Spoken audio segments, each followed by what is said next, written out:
राष्ट्रवादी Congress party शरद चंद्र पवार के राष्ट्रीय महासचिव और एडमिनिस्ट्रेटर एडवोकेट राजीव कुमार यादव मंच पर बैठे हुए समाज से सम्मानित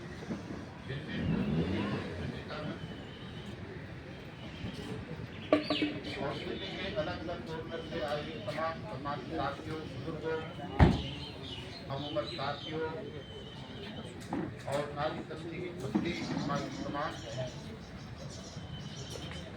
आज राष्ट्रवादी कांग्रेस पार्टी का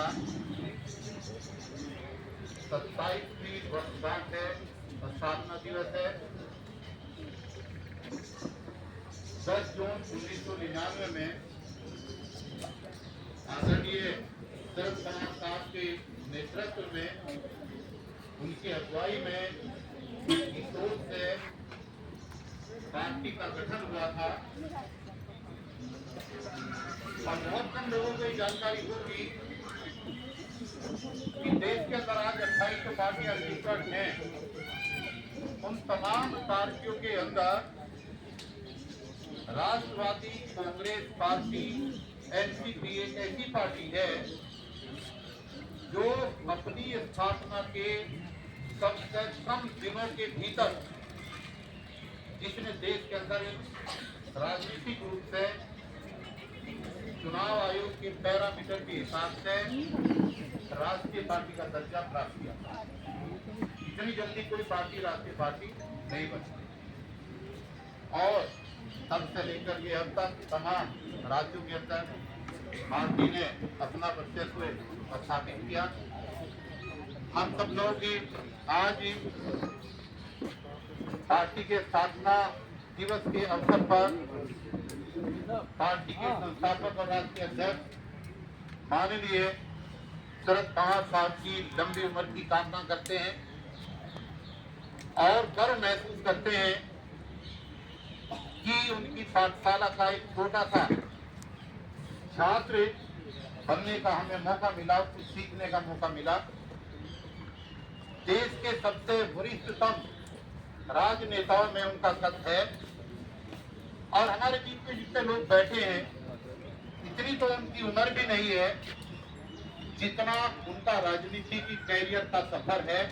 लगभग 65 वर्ष से लगातार बिना रुके, बिना थके, लगातार राजनीति में वो सक्रिय है। और आज तक का रिकॉर्ड है कि कभी भी किसी भी चुनाव के अंदर उनको कभी हार का सामना नहीं करना पड़ा।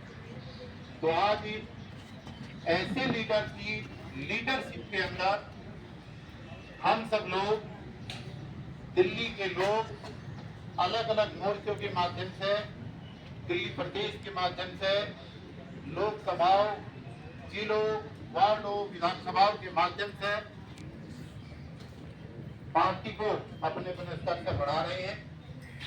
और ये परिवार अगर ऐसे ही बढ़ता रहा तो निश्चित रूप में आने वाली 2027 के दिसंबर में जो दिल्ली में एमपी का चुनाव होगा, उसमें पार्टी अच्छी तरीके से आगे बढ़ेगी और एक कीर्तिमान स्थापित करके आदरणीय शरद चंद्र पवार और ताई सुप्रिया सुले जी के नेतृत्व में और राजीव झा जी के मार्गदर्शन के अंदर हम दिल्ली के अंदर एक अच्छा रिजल्ट दे पाएंगे, ऐसी मैं उम्मीद करता हूँ।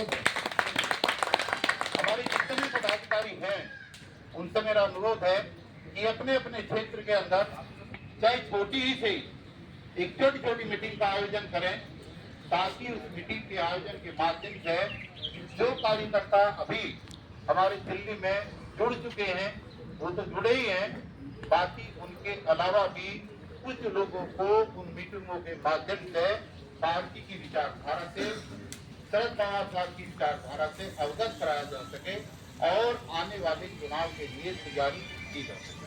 बस आज इस मौके पर मैं इतना ही कहना चाहूँगा।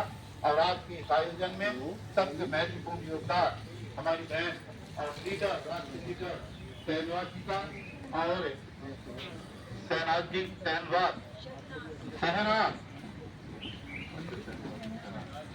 और तौसीफ राजा साहब का, बाकी तो सभी साथियों का योगदान है। अमन भाई ने बहुत मेहनत की है। ऐसे ही हम सब लोग संयुक्त रूप से हर परिस्थिति में एकजुट होकर के आगे बढ़ते रहें और ये परिवार इसी तरीके से दिल्ली के अंदर फलता फूलता रहे, इन्हीं आशाओं के साथ, इन उम्मीदों के साथ।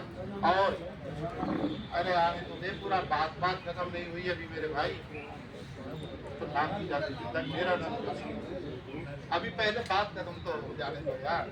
और जो मेन लोगों का योगदान रहा है, वहां तक तो तुमने आने नहीं दिया, कहीं कुछ नहीं है। देखिए, मेरा नाम नहीं लिया, उसका नाम नहीं लिया, मेरा फोटो नहीं लगा। और अरे रुको ना सर, घर में बैठे, अरे तुम तो जाओ। हमें इस राजनीति से बाहर नहीं करना चाहिए। अगर हम प्रदेश के लोग हैं, आप लोगों के माध्यम से अगर सारा कारवां आगे बढ़ रहा है, तो जब कह दिया कि सबके सौजन्य से ये सारी चीज हुई है, और आप दिल्ली प्रदेश के मेन नेता हैं, आप हैं और नागर साहब हैं, अरे जितने प्रदेश के लोग हैं, आपको तो काम करना ही, आपको क्या नाम लेने की जरूरत है? आप सब लोग बधाई के पात्र हैं जब कह दिया। दूसरी बात यह है कि आपके माध्यम से संगठन में बढ़ोतरी हो रही है, उसके लिए आप बधाई के पात्र हैं। आपने बहुत लोगों को जोड़ा है। अच्छा, जो इन्होंने समीक्षा के दौरान कहा था कि मैं इतने संगठनों को जोड़ूंगा, वो इन्होंने काम कर दिखाया है। उसकी हम समीक्षा करेंगे। आज की समीक्षा का समय नहीं है, लेकिन हमारा मेन मकसद है कि भिन्न भिन्न मोर्चों का और दिल्ली प्रदेश का जो तालमेल होना चाहिए, उस तालमेल के बिना हम लोग आगे बढ़ पाना बड़ा मुश्किल है। इसलिए हम लोग तालमेल के साथ बढ़े। और हमारे बीच में रियाजुद्दीन साहब, जो पश्चिमी उत्तर प्रदेश के हमारी पार्टी के एक जिम्मेदार साथी हैं, वो अतिथि के रूप में आए हैं। आपका भी मैं स्वागत करता हूँ, धन्यवाद करता हूँ। और विशेष रूप से धन्यवाद हमारे शाह साहब का, जिन्होंने एंड टाइम का समय निकाला अपने समय में से।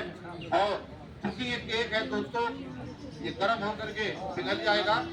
किसी और साथी को अपनी बात रखनी है तो आप अपनी बात रख सकते हैं, लेकिन मैं चाहूंगा कि पहले केक कटिंग हो जाए, तो उसके बाद में जो है ना, फिर ये सारी चीजें